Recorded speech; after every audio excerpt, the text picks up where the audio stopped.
support of the Animal Welfare Amendment Bill, and I'd like to acknowledge the contribution of Simon Bridges to getting this bill in the House, although it has now become a government bill supported by all parties. And the timing of this has probably been forced along by the result of huge public outcry following some really high-profile animal abuse cases. And it's fair to say, I think, that most New Zealanders do treat animals humanely, whether that's in a farming context or in domestic context. But animal abuse cases are still too common, and they are not isolated. I just happened to be looking at some of my local community newspapers, and this is an example that I'm holding up now. Family pet may have been thrown off the bridge.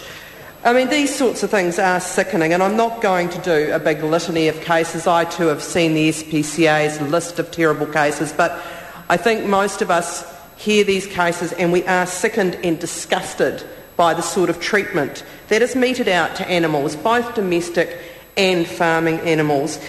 And those animals, of course, as we all know in this House, cannot defend themselves and cannot speak on their own behalf. So it is up to us to do so.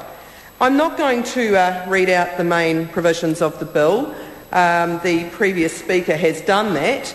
But the basic points in the bill are, first of all, to increase penalties for some existing offences, for willful and reckless ill-treatment and other ill-treatment offences, while bringing in place a new offence of reckless ill-treatment. I also think that, very importantly, two provisions in the bill that I think are very, very useful are the disqualification of a person from having custody of animals and the strengthening of that provision, and also the strengthening of the provision around forfeiture of animals. I think they are very useful contributions that are being made to the toolbox of things that we can do in response to the abuse of animals. And so I certainly think it is important that what's being done here is sending a message to New Zealanders about the view of this Parliament, that we do need to be tough on people who abuse animals.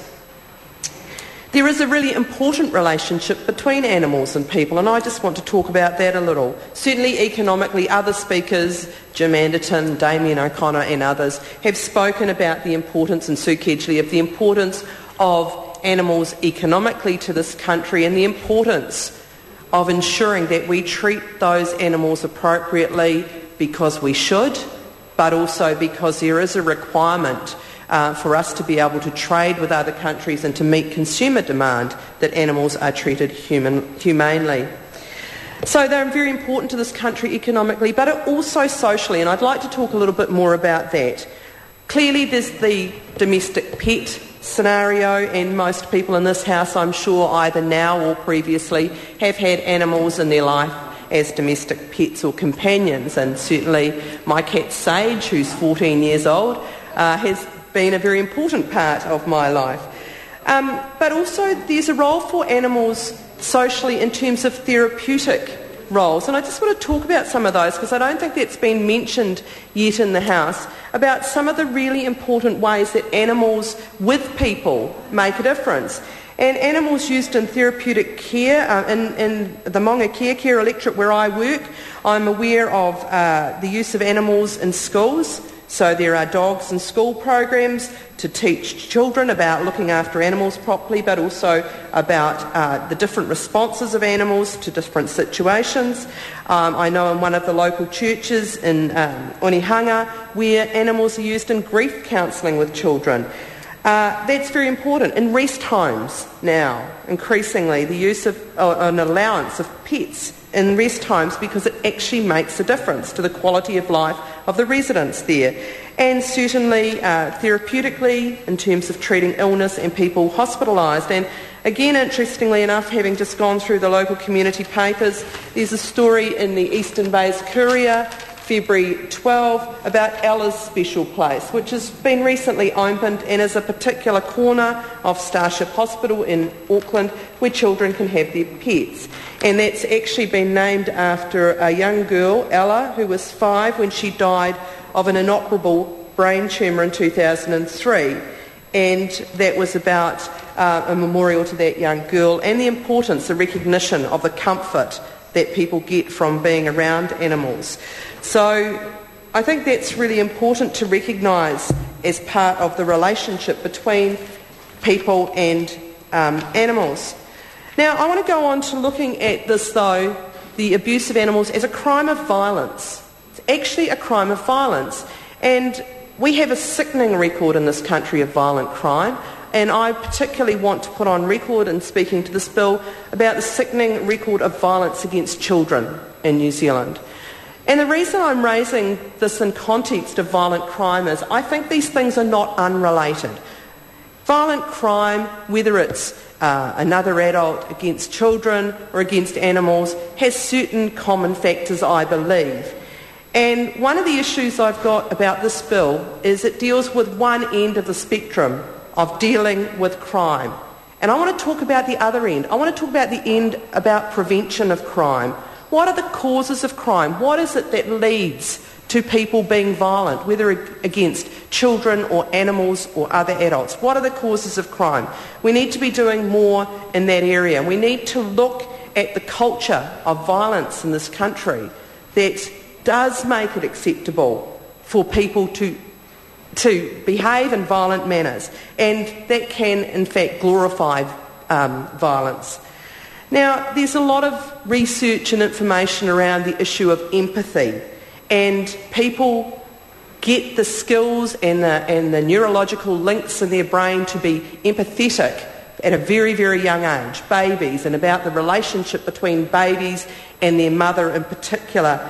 And where there's a lack of empathy developed in a very young child, that can then flow on to violent crime. And I think there's a whole lot of important work there and support we need to be doing around parenting, around supporting young mothers, all of those things.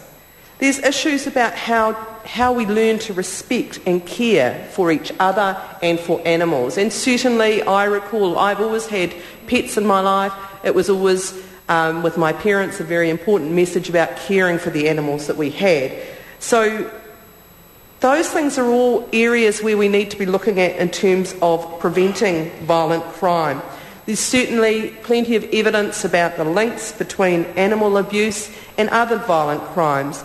And in preparing to make the speech, I looked at some of the research.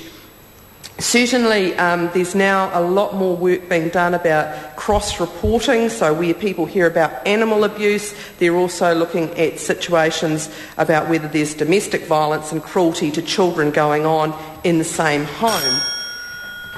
And there was a very interesting report in the Bay of Plenty Times, actually, which was quite interesting, where the SPCA routinely investigates complaints of cruelty to animals and finds other forms of offending as well. And I won't go through all of the detail there, but there is clear information now around those links between violence against animals and violence against humans. And often it is a starting point. People go on to become violent against other people. Now, I think one of the issues that we have to look at in this is the very important issue of enforcement. Because one of the things that worries me, as well as perhaps the need to do more in the prevention area, is we can put in place tough penalties, but we need to actually be able to find out about the crime. We need to be able to police this. We need to be able to monitor and respond. And as others have said, MAF has 5 inspectors and 7 contractors for the entire country to look at what's going on in terms of mainly our farming animals. The SPCA does the absolute lion's share of the work here, and they're a voluntary organisation. They don't receive government funding, and I want to place on record my acknowledgement for the work that they do, and I'm sure everybody in this House would agree with me. But there are too few of them if we're serious about doing this, and we do need to look at ensuring that they are resourced to do the job. And certainly one of the things that American states have found in toughening abuse cases up is the need for evidence to support prosecution. So in winding up, I just want to concur with the points that Jim Anderton made about the fact that if we do not put resource into this, then this will be simply window dressing. Thank you. Dr.